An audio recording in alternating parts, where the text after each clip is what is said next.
these clowns and all these. But boy, if you really get to live this last 20 years that I lived, you would understand, boy. I put everything on the line for this. And I took it with a smile. Even when niggas doubted me, niggas down me, when I was on trial and niggas told me I need to take the plea. Take what plea? We don't take pleas, nigga. You heard? By the grace of God, the trial gets dismissed because they couldn't find enough evidence of a shootout that happened on Uptown over Cameron. Jim Jones is one of the most influential rappers in the history of hip-hop. Since the early 2000s, Jim Jones been working hard putting out music.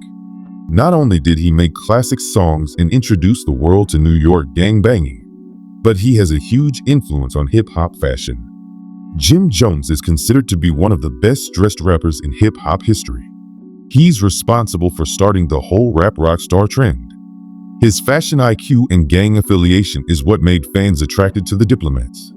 After releasing 8 solo albums, a dozen of collaborative albums and countless mixtapes, Jim Jones is now the #1 East Coast rapper in the game. He has a net worth of around $10 million.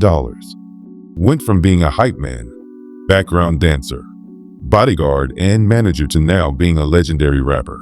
Like that, every time you see me in the news, it was over Diplomats.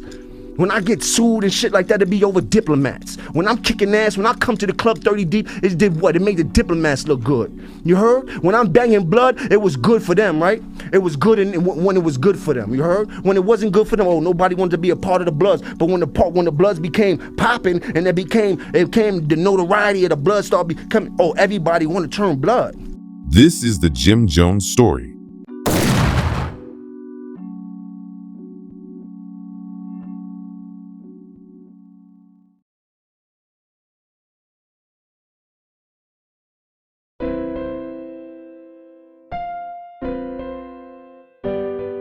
Joseph Jones II was born on July 15, 1976 in Manhattan, New York, at the Flower Fifth Avenue Hospital.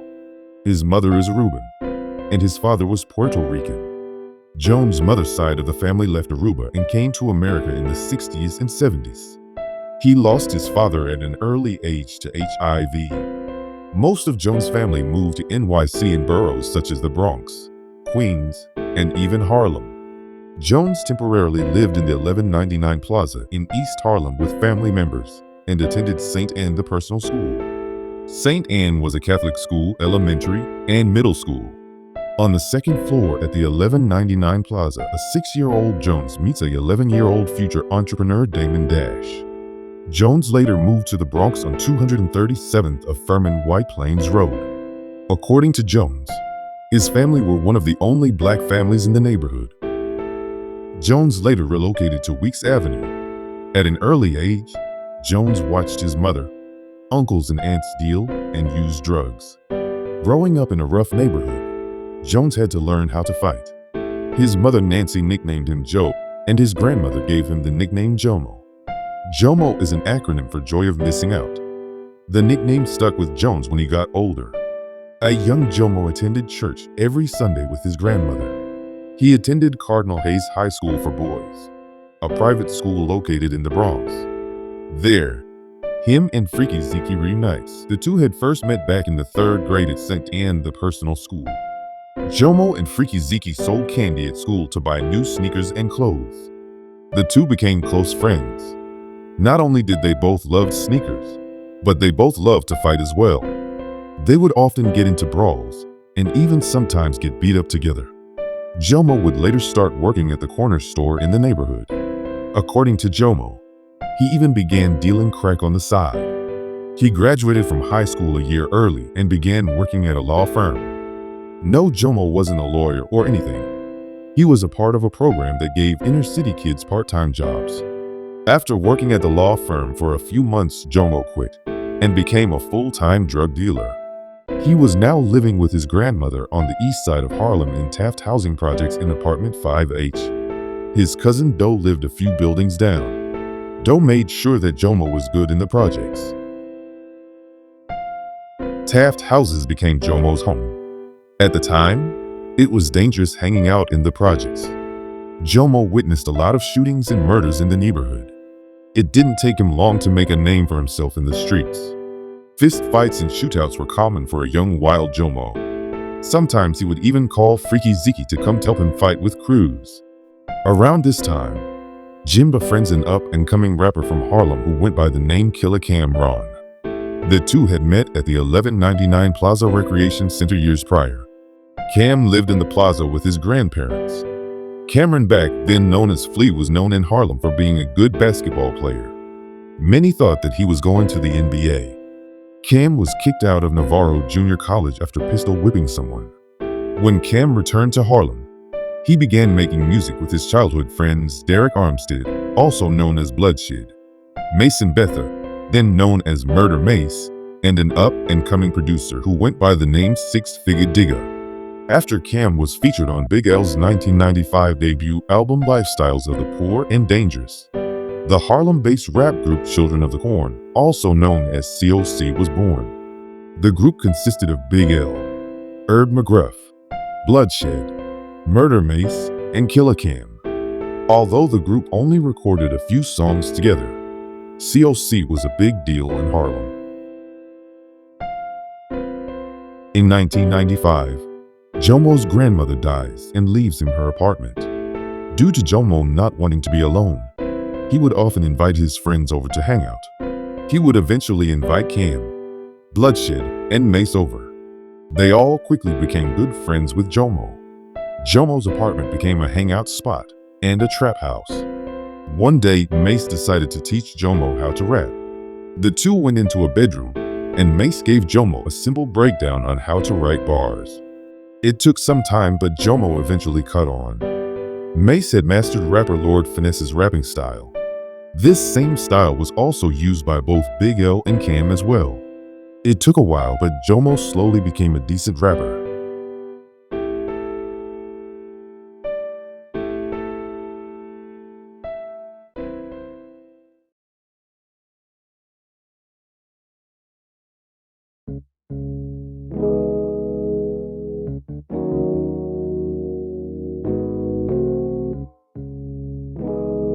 Jomo's rap name became Jimmy Jones, a name he got from cult leader and mass murderer Jim Jones. The name was perfect for Jomo at the time because the whole rap crew had violent names. Mace was Murder Mace, Derek was Bloodshed, and Cam was Killer Cam. Their deadly names represented their hardcore rapping styles. Bloodshed and Jimmy became really tight. The two had been knowing each other since the early 80s, back when they both lived in the 1199 Plaza. Bloodshed, Cam, and Mace practically lived with Jimmy. Although Mace lived with his manager Kuda Love at the time, he still spent a lot of time at Jimmy's. In 1996, Mace signs a record deal with Bad Boy Entertainment. Even after signing the deal, Mace continues to hang out at Jimmy's. Jim didn't only want to rap. He wanted to act and direct films and music videos as well. In 1996, he made a cameo appearance on the Fox hit show New York Undercover. This was a big deal to Jim. Around this same time, Mace takes Cam to Biggie's house in hopes of getting him a record deal. After Cam raps for Biggie, Biggie plans to sign him to his new record label. But unfortunately, months later Biggie was shot and killed in Los Angeles.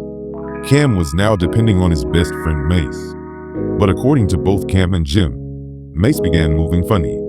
Jim and Cam became even closer after Bloodshed died in a car crash on March 2, 1997. Mace was now living with his boss Sean Puffy Combs, working on both his and Puffy's albums. Whenever Mace came back to Harlem, Cam would hold him down in the streets. One time Cam had to rush to the Bronx to help Mace get out of a female's apartment because her boyfriend was standing at the door trying to get inside. Cam and a gang of others rushes up to the apartment and got Mace out safely. According to Cam, he pointed a gun at the guy's head. When Cam and Mace returned to Harlem, Mace gives Cam only $100 for his help. This made Cam very upset. Him and Jim would still go on the road with Mace to do shows. Not only were they his hype man, but they were his background dancers as well. Cam and Jim both wore matching outfits and did choreographed dance moves. This was making Cam one mad MC because he was ready to shine. Growing up, Cam was always the leader and Mace was the sidekick. Mace even wore Cam's hand-me-downs when they were younger. Mace was the man now. His debut album Harlem World was released October 28, 1997, and peaked at #1 on both the US Billboard 200 and on the US Top R&B Hip-Hop Albums charts, selling over 200,000 in its first week. Harlem World went on to sell over 4 million copies, making Mace the biggest rapper in the game at the time. Cam wasn't featured on the album. That surprised many people in Harlem. Around this time, Mace was no longer dealing with Jim because Jim was hanging out with some guys who were talking trash about him. A whole lot of jealousy began taking place. People in Harlem who wasn't getting broke off by Mace began hating on him. Many even planned to rob the 21-year-old rapper. When Cam and Mace's friendship began fading away, Cam and Jim's friendship grew stronger. While Mace was living life, Cam and Jim had to watch from Jim's apartment in Taft Projects. Cam was desperate for a record deal. Him and Jim were both still dealing drugs at the time. Even their old friend Damon Dash was making noise at the time with Rockefeller Records. Jay-Z was now on his second album in My Lifetime Volume 1. After Biggie died, Jay-Z crowned himself King of New York. Dame was only focused on his artist Jay-Z at the time. Many wondered why Cam didn't just sign with Rockefeller. The truth is, Dame and Cam weren't seeing eye to eye. Back when Cam was Mace's muscle, Dame and Mace were about to fight, but Cam stepped in with a baseball bat to protect Mace. That changed Cam and Dame's relationship.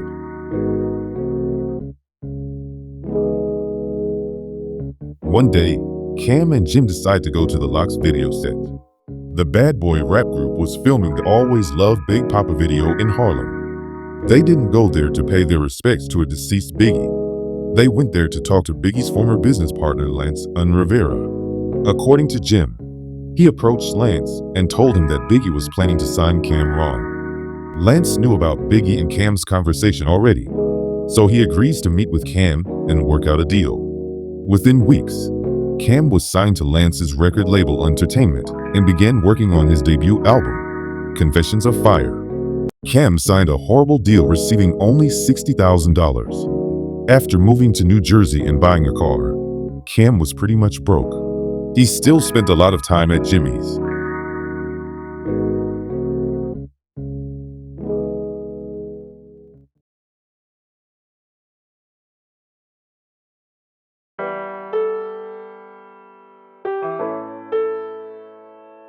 Jim was now Cam's right-hand man. The two were together every day. According to Jim, he became Cam's muscle the same way Cam became Mace's muscle. Not only was Jim the muscle, but he was also Cam's assistant, road manager, and hype man as well. He stayed in the studio with Cam during the making of Confessions of Fire and even was featured on the track, Me, My Moms, and Jimmy. On the song Horse and Carriage, Cam explains how tight him and Jim were. Jimmy understood that Cam was his ticket out of the hood. He knew that if Cam made it, he made it as well. So he did everything he could to protect Cam. Jim always been aggressive and didn't mind fighting. To help out with security, Jim brings in his childhood friend and Cam's cousin, Freaky Zeke. Freaky Zeke was the real definition of a crash out. Back then, he was down for whatever and Jim knew it. After recruiting Freaky Zeke and a few other street brawlers, Cam was well protected. Confessions of Fire was released July 21, 1998. Peaked at #6 on the US Billboard 200 and #2 on the US Top R&B Hip-Hop Albums Billboard. It sold over 100,000 copies in its first week. 357 was the album's first single. Both Jimmy and Mace appears in the video. According to Mace, he wasn't paid for his appearance. When it was time to shoot the Horse and Carriage video, Mace wanted to be confiscated for his appearance. Cam didn't understand at the time why his best friend would charge him to be in the video. Both Cam and Jim were mad at Mace once again. By the late 90s, Jim was an active member of the NYC-based Blood gang, 9 Trey Gangsters. 9 Trey was the first blood set that was born in New York City. Back then, New York Bloods were looked at as fake bloods. But in New York City, the Bloods were really putting in work. In some neighborhoods, people could no longer wear the color blue. Teenagers were getting shot and stabbed just for wearing the wrong color. Taft Projects was now filled with Bloods. Jimmy got jumped in. Around this time, Mace gets into it with 9 Trey member and Kingpin Jermaine Rajan, also known as Baby J or Baby Maine. Mace had allegedly slept with or disrespected Baby J's baby mother. According to insiders, Baby J never liked Mace. At the time, Mace was on top of the world. He didn't look up to Baby J like most people in Harlem. Baby J allegedly puts a hit out on Mace. Mace now needed protection in Harlem, so he befriends a young, well-known shooter who went by the name Pop Lottie. Pop Lottie and Baby J began feuding. Baby J even cut Pop Lottie across the face, and Pop Lottie later shot Baby J 5 times. At the time, heroin was the #1 moneymaker in NYC. Baby J was allegedly the top H supplier in Harlem. Mace decided to move to Atlanta, Georgia, which was a smart move. Like I said earlier, Mace was a huge target in Harlem. Not only Baby J wanted the 23-year-old rapper dead, but many people were planning to rob Mace as well, including his former group mate Big L. Like, that's why. Got it back. And then to make a long story short, the guy was like, yo, the case was over. They gave us back the watch.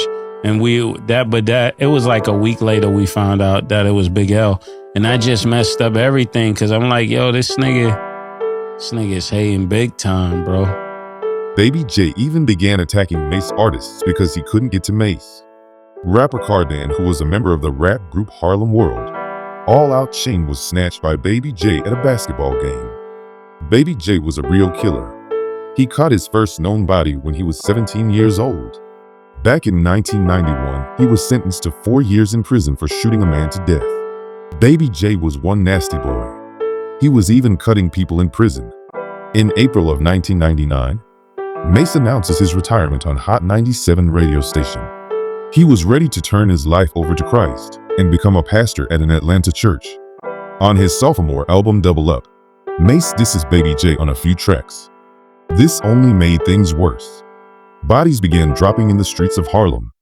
Jim was friends with both Baby J and Pop Lottie. Him and many other people in Harlem blamed Mace for starting the war that was taking place. Around this same time, Jim and Cam gets into it with the Junior Mafia crew at Rucker Park. This was around the time Jimmy started gang banging. Him and Junior Mafia member C Gutta, who's a Crip, had gotten into it months prior. According to insiders, Jimmy wanted to try C Gutta because C Gutta was a Crip. They ice grilled each other all night. Not long after that, the two ran into each other again in Hawaii. They were both out on the Puff Daddy and the Family Forever UK tour. This time, C Gutta attacks Jim. Shortly after the tour, C Gutta, along with a gang of other Crips, shoots at Jimmy and a group of Bloods. The two runs into each other once again at Rucker Park. This time, Jim punches C Gutta. The whole Junior Mafia crew attacks Jim. Cam tries to defuse the situation, but fails to do so. Jimmy pulls out a razor and manages to escape. He runs and jumps on top of a police van, forcing the Junior Mafia crew to walk away.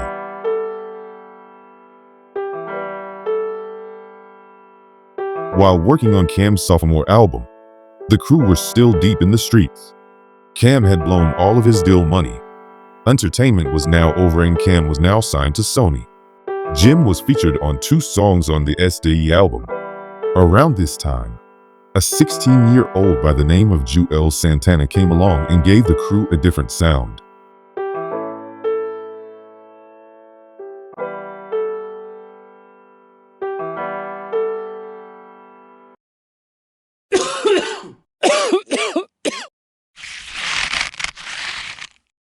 Check out the trailer to new horror movie. This movie is one of the darkest movies in cinema history. The cast in this movie were all allegedly hypnotized during the filming.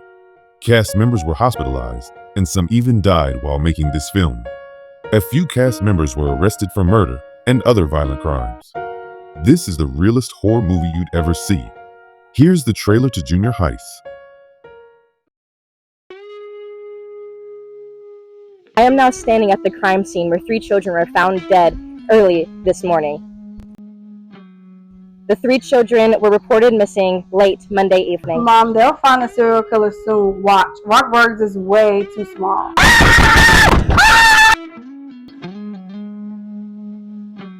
Yo, but we was this close to winning the championship, bro. Oh, that's my mama's room. I'll be there in like 5 minutes.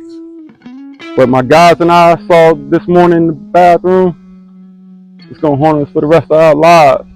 Night to remember, guys. Let's make memories.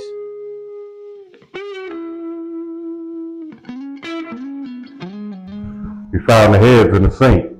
Took a while to match the heads to the bodies. This marks the 29th homicide in a 3-month span here in Roxburgh. Who the hell is Junior High, Sheriff? Please don't kill me! Right around the corner, open the door. Is everything gonna be alright, Sheriff?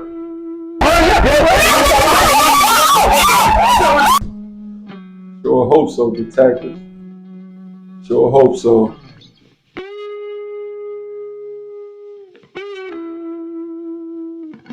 I know this gonna sound like a crazy question, but I gotta ask. You don't think Junior Heights came back, do you? Alright, class, listen up. There'll be no school tomorrow.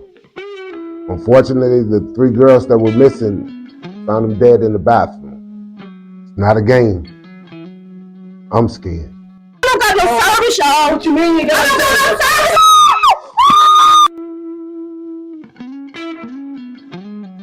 If you have any information about any of these homicides, please don't hesitate to contact the Roxburgh Sheriff's Department. Job stressing me out, man.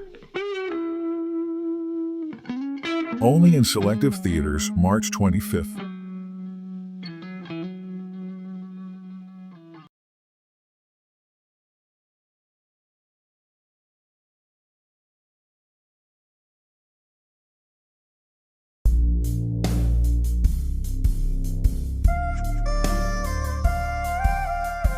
At first, people didn't look at Cam as a serious MC. He was looked at as some comedian kind of rapper. And people didn't look at Jimmy as a gangster back then. Jim would flaunt his long silky hair, and he was often seen acting silly in the background. Cam and Jim would do things such as play patty cake on stage. When Jewels came along, Cam became a more serious MC. The crew was now known as the Diplomats. SDE, Sports, Drugs, and Entertainment, originally titled the Rough album, was pushed back and wouldn't be released until October of 2000. In June of 2000, 28-year-old Baby J was shot and killed in Harlem, allegedly by Pop Lottie. Pop Lottie was later killed in Harlem as well. Many believe that it was retaliation for Baby J. People in Harlem blamed Mace for both Baby J and Pop Lottie's deaths. Some even alleged that Mace had Baby J killed and then left Pop Lottie in Harlem being a huge target. Jim pretty much blamed Mace for starting a war between Baby J and Pop Lottie. After the release of SDE, Cam was ready to leave Sony. Since the label refused to let him go, Cam got his friend Luca Brasi to get a gang of Bloods to come with him to the studio. Every day for months, Cam would come to the studio with 30 to 40 Bloods. Sony would eventually release him, and Cam would sign a deal with Rockefeller Records.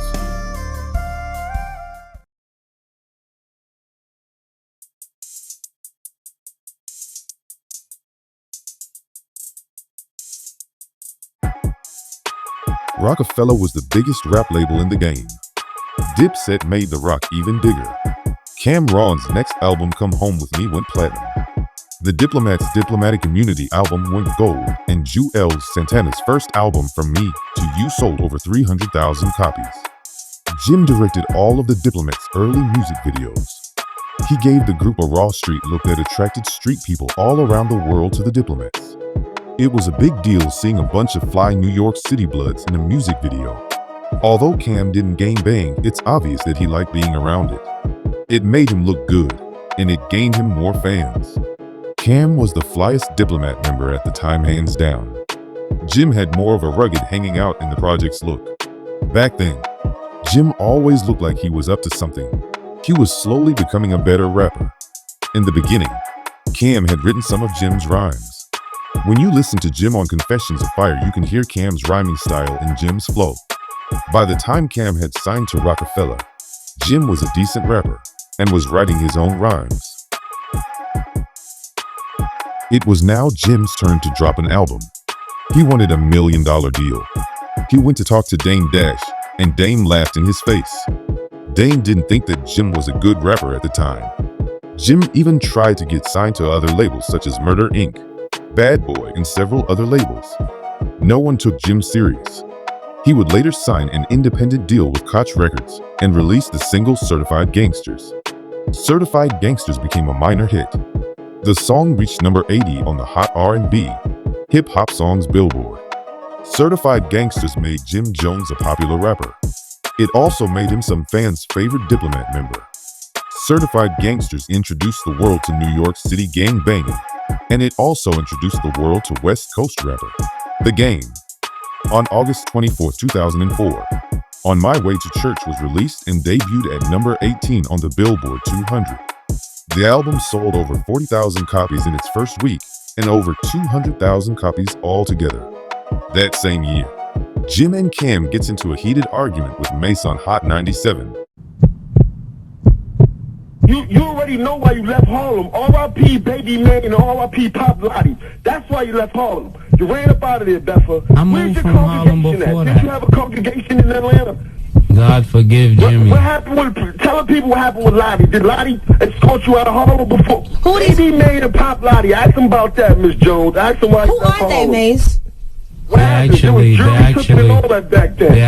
two guys that passed away. But Jim Jones was now a rap star, but still kept one foot in the streets. New York City was now filled with Bloods. Jim took the whole Blood thing seriously. 9 Trey was now his family. Jimmy was the wild card out the group. He was known for going to nightclubs with 50 Bloods and starting fights. By 2005, he was kicked out of half of the nightclubs in New York City. Like I said earlier, Jim liked to fight. Most of the Dipset members were Bloods, including Jewel Santana and Hell Rell. The rap group made gangbanging look good. More people around the world became Bloods. The Diplomats even inspired rap star Lil Wayne to join a Blood gang. The New Orleans rapper even started dressing like the Diplomats.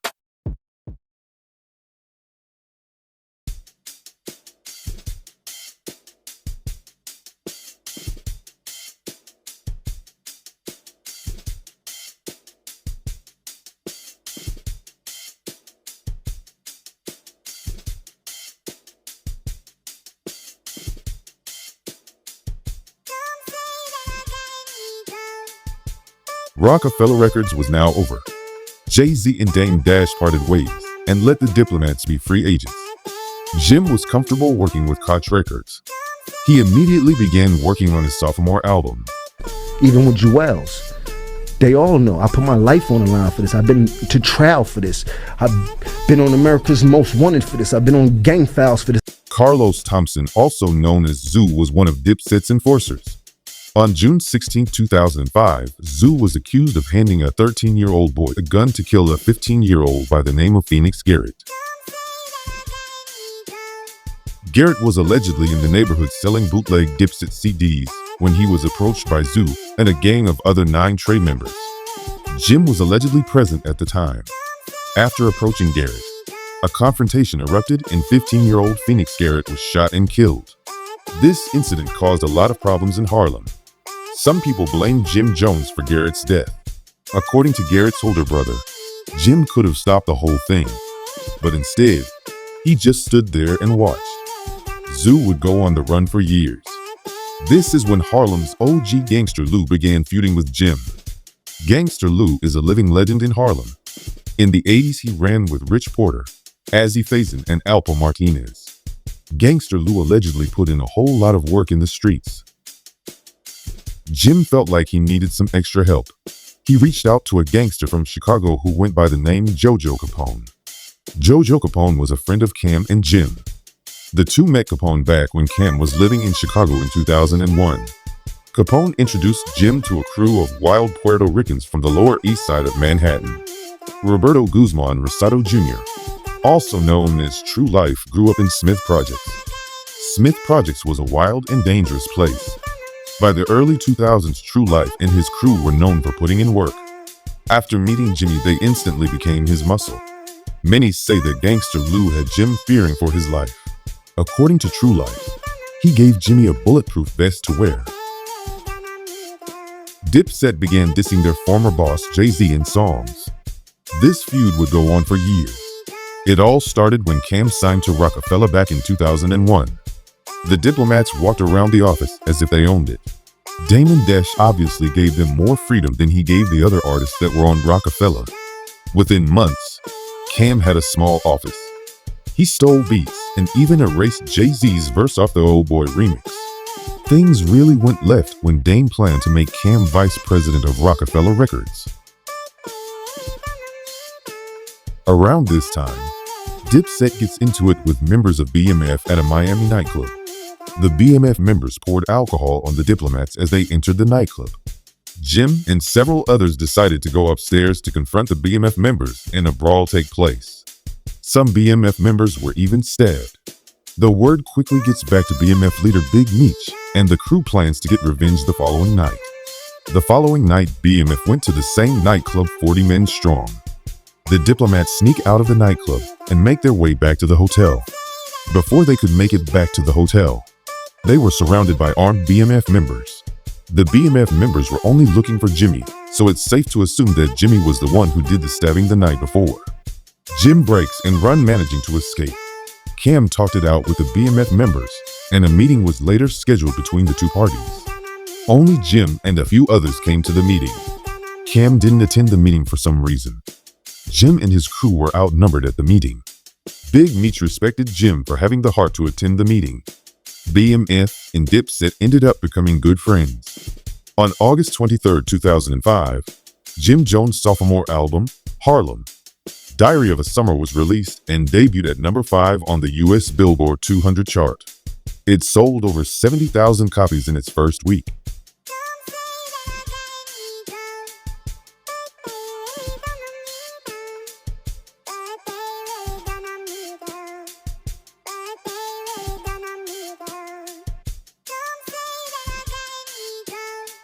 Freaky Zeke was Jim's right-hand man. The two were like brothers. A lot of the times that Jimmy was attacked, Freaky Zeke wasn't present. On February 5, 2004, Freaky Zeke was sentenced 35 months in prison for running an ecstasy ring. He wouldn't be released until November 20, 2006.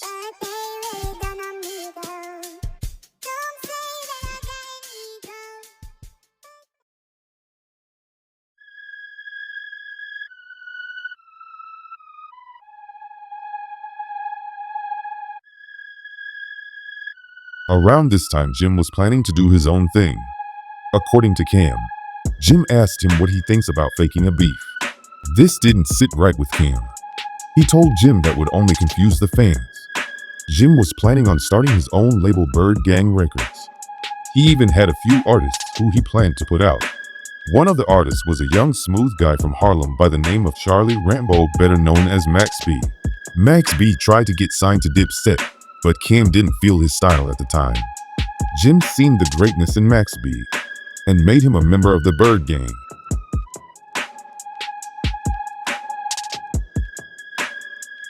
The following year, Jim Jones released his most successful album, Hustlers P.O.M.E., product of my environment. Max B was featured on most of the album. According to Max B, he even wrote the album's single We Fly High. Hustler's poem debuted at number 6 on the Billboard 200 and sold over 100,000 copies in its first week. Although the album didn't even go gold, the single We Fly High achieved platinum certification. Cam and Jim's friendship began fading away. It all started when Jim and Chrissy began dating.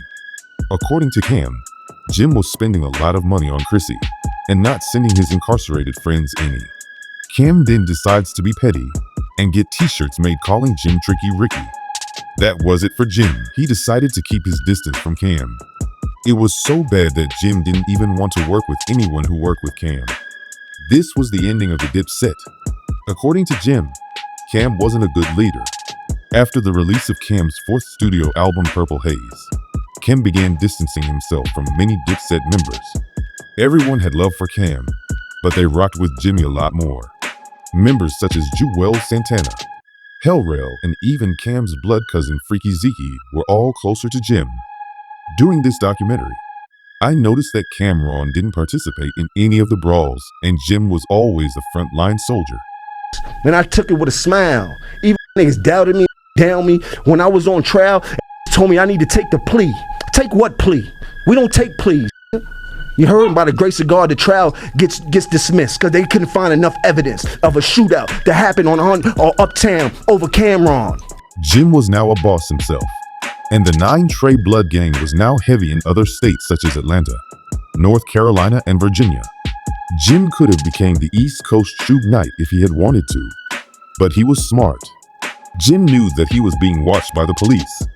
Since the early 2000s, both Cam and Jim were on the hip-hop police watch list.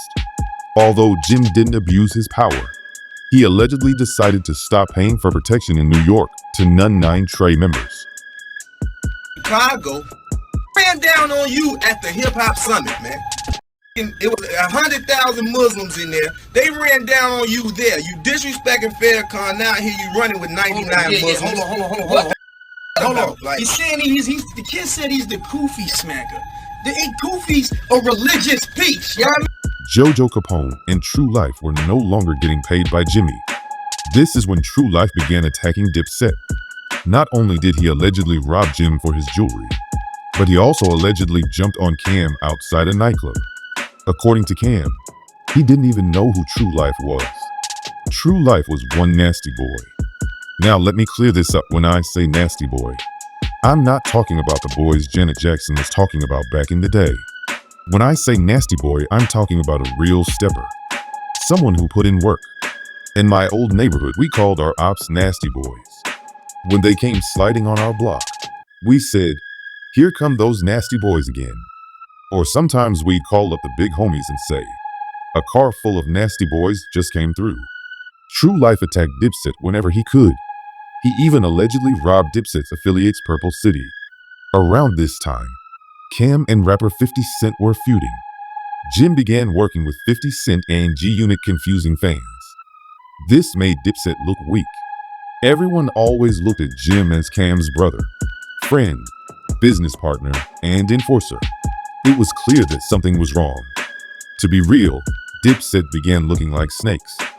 First, they went at Mace, the man who's responsible for their rap careers. Without Mace, there's no Dipset.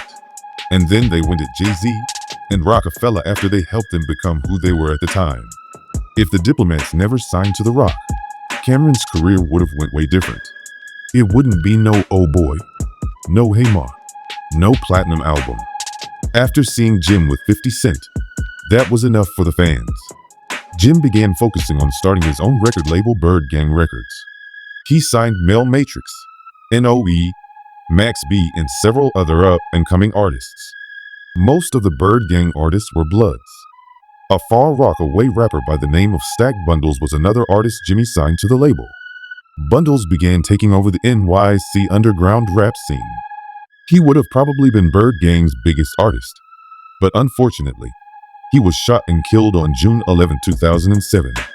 The following month, Max B was released from jail on a $2 million bail. Max was forced to sell his publishing to Jim for the bail money. This would later cause problems between Jim and Max B. Max B would later leave Bird Gang and immediately begin dissing Jim. He would eventually hook up with South Bronx rapper and founder of Coke Boy DVD, French Montana. Jim prevented Max B from putting out any commercial releases. For months, Max B and French Montana went at Jim Jones and even allegedly stood outside of his studio one night. The beef lasted until Max B went to prison in June of 2009. He was sentenced to 75 years in prison for murder, conspiracy, and robbery. Jim planned for Bird Gang Records to be the brother of Diplomats Records. It was something like the New World Order. Diplomats was the white and black crew, and Bird Gang was the black and red. But Cam had other plans. According to Cam, he had the Bird Gang name trademarked, forcing Jim to change his label's name. He started doing this Bird Gang and all this, and I'm like, you know, I'm thinking, why you branching off or whatever? So I copyright the name just in case. He had these artists, and then, like, I'm not throwing no shade. You have Max B, you got Stack Bundles, them two alone. Put them out.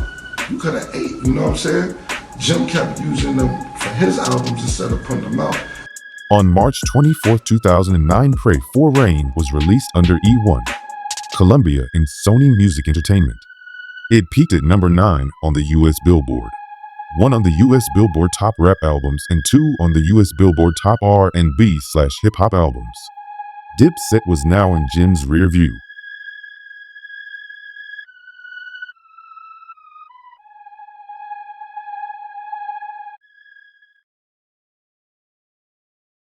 If you enjoying this documentary, please hit that like button and subscribe now. It only takes 1 second. Since 2015, Drugstore Films has been bringing you dope content. We were the first to do a story about rapper Tupac's murderer. We were the first to do a drill documentary. The first who labeled rapper King Von a serial killer. The first to do a Flyboy gang documentary.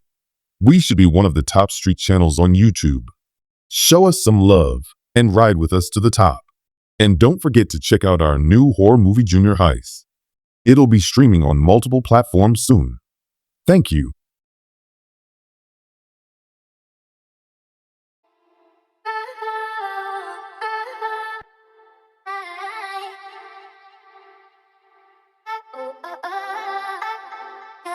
It's pretty bad, Sheriff.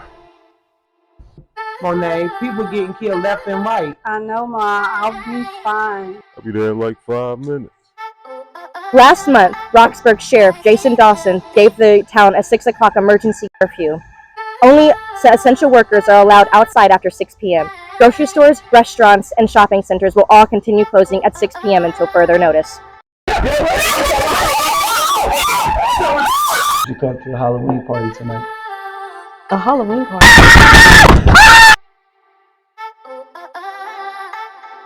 Who the hell is Junior High, Sheriff?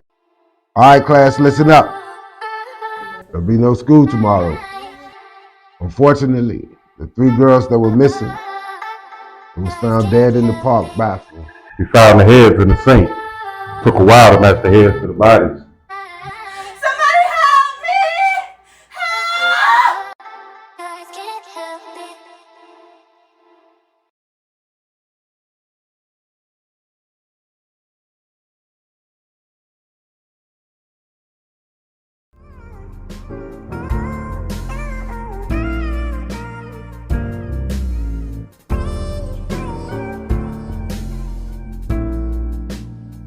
Jim was now being managed by a young Yandy Smith.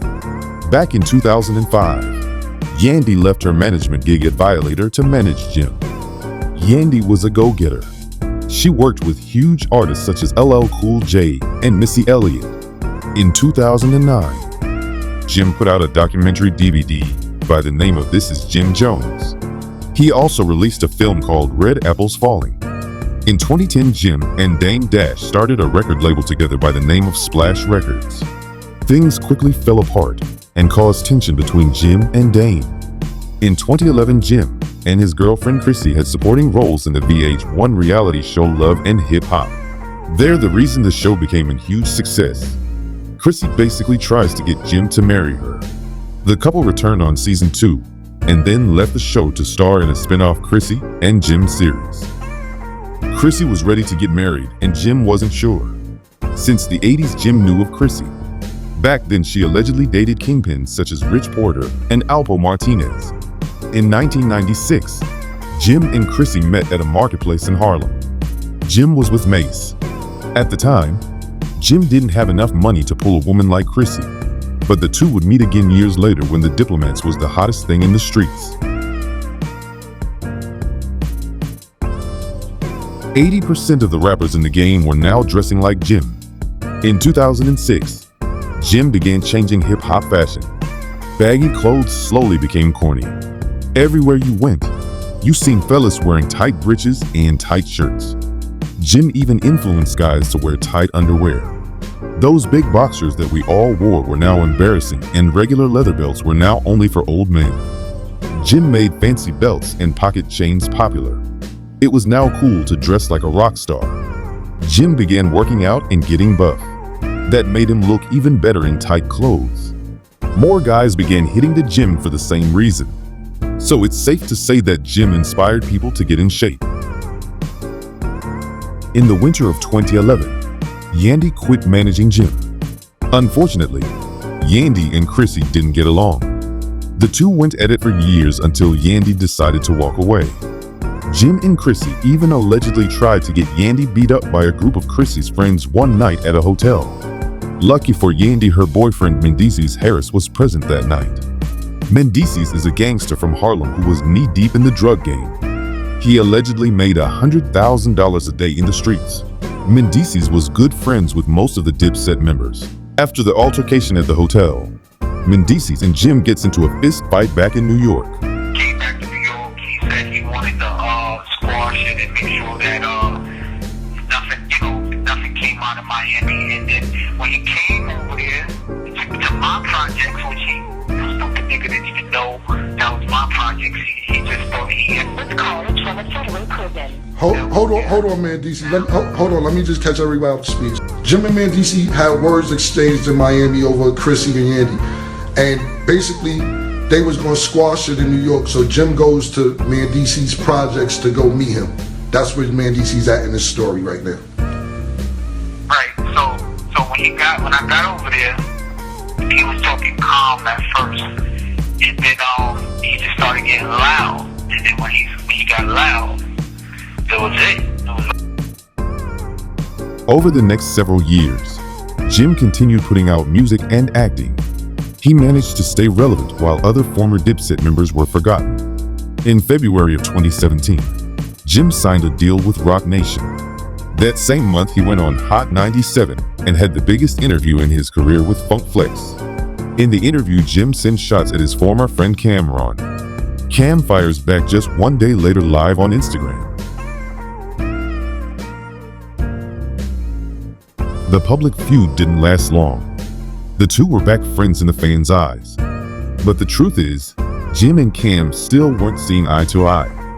On April 13, 2018, Jim Jones' sixth studio album, Wasted Talent, was released under his new label Vamp Life and Empire Records. Cam was featured on 2 of the tracks on the album. Wasted Talent received good reviews from critics. Hip Hop DX rated the album a 3.8 out of 5 stars, calling the album classic NYC music.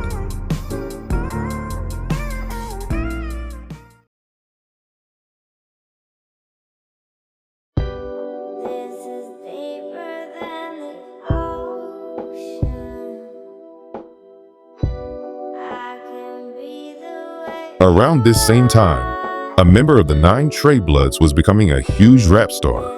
Tekashi 6ix9ine made 9 Trey more famous than Jim Jones did. Back in 2018, 6ix9ine was the face of social media. It was impossible to go a day without seeing his face. He was the king of trolling. Kefano Jordan, also known as Shotty, was one of Jim's little homies. Shotty joined the 9 Trey Blood gang at an early age. He grew up in Bedford-Stuyvesant, Brooklyn, New York City. Shotty was known for putting in work. He was one of the top 9 Trey members in Brooklyn. Shotty, Mel Murder, and Anthony Harv Ellison were all now considered OG Blood members. When a 22-year-old 6ix9ine came around, many of the 9 Trey Blood members seen an opportunity to make a lot of money, and Shotty took full advantage of the situation. The 9 Trey Bloods made Treyway Records look like the old death row.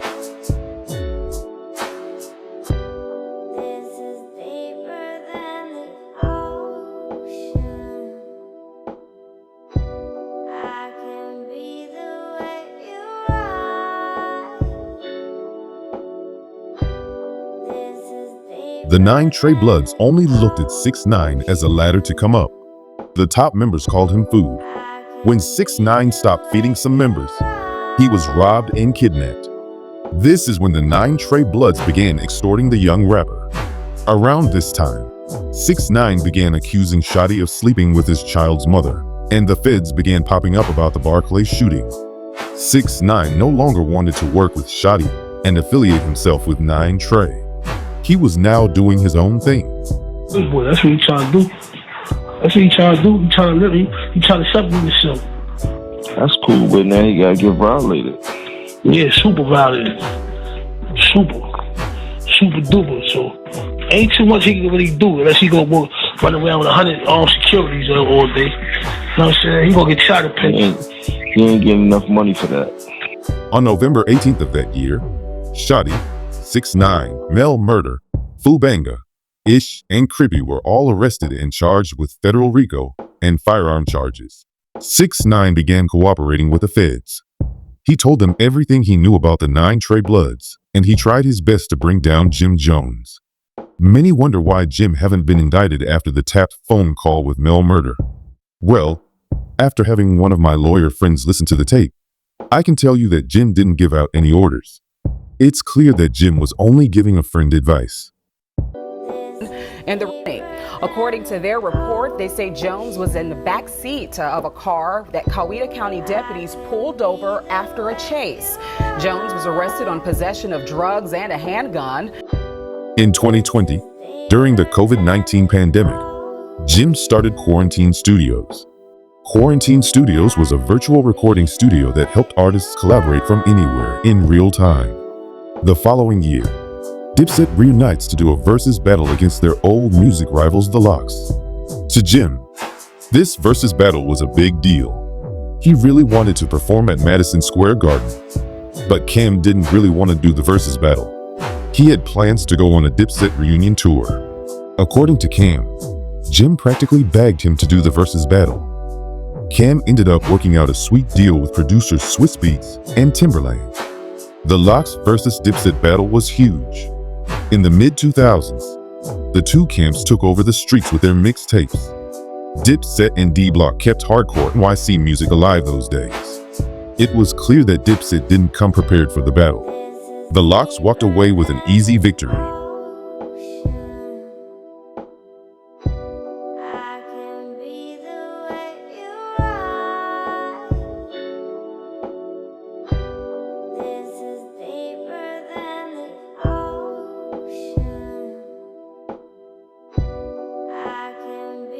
In 2022, Jim Jones and Brooklyn rapper Mano formed a duo by the name of Lobby Boys.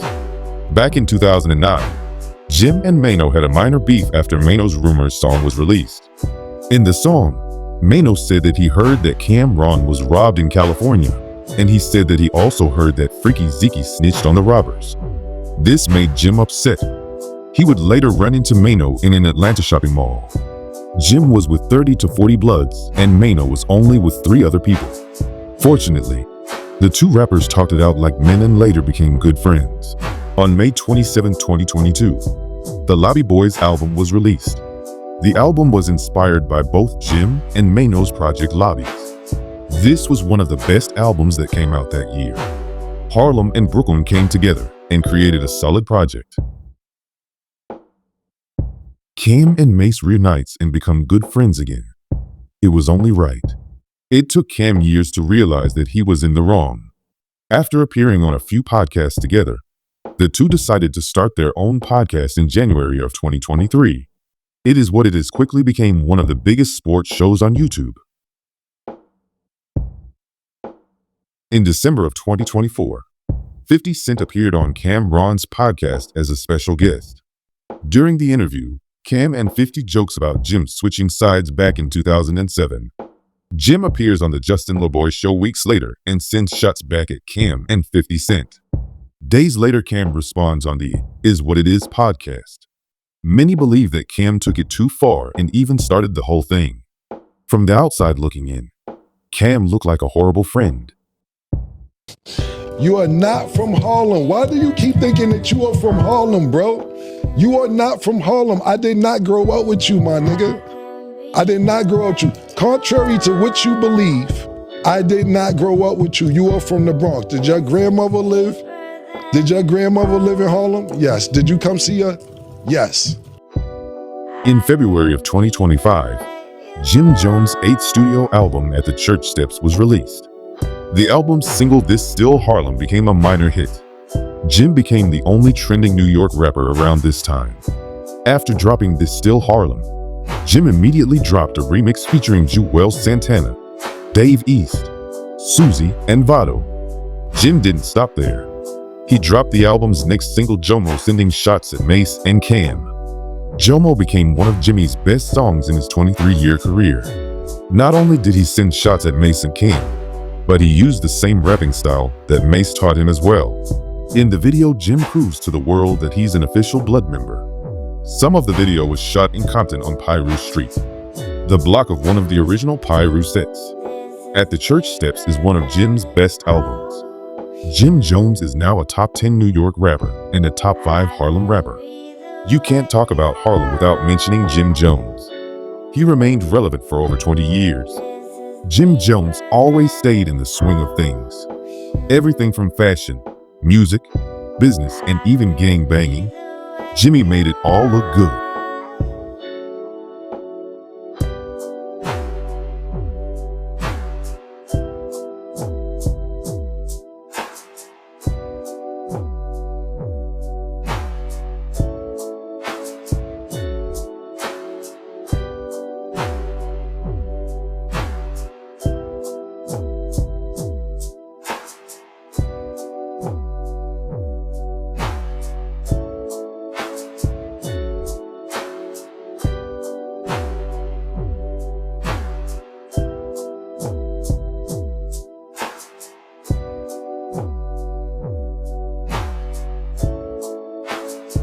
So is Jim Jones really from Harlem?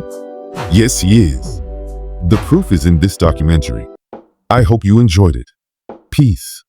I'll see you guys next time.